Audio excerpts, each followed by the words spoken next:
بسم الله الرحمن الرحيم.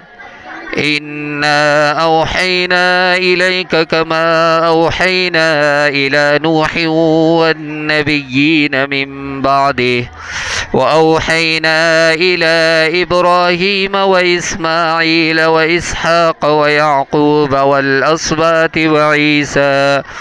وعيسى وأيوب ويونس وهارون وسليمان، وآتينا داود زبورا، ورسلا قد قصصناهم عليك من قبل ورسلا لم نقصصهم عليك، وكلم الله موسى تكليما.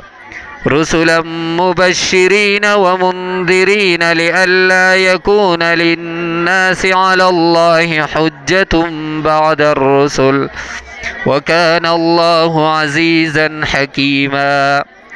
لكن الله يشهد بما أنزل إليك أنزله بعلمه، والملائكة يشهدون، وكفى بالله شهيدا.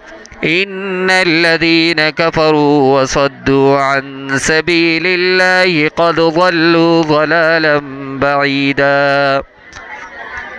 إن الذين كفروا وظلموا لم يكن الله ليغفر لهم ولا ليهديهم طريقا إلا طريق جهنم خالدين فيها أبدا، وكان ذلك على الله يسيرا.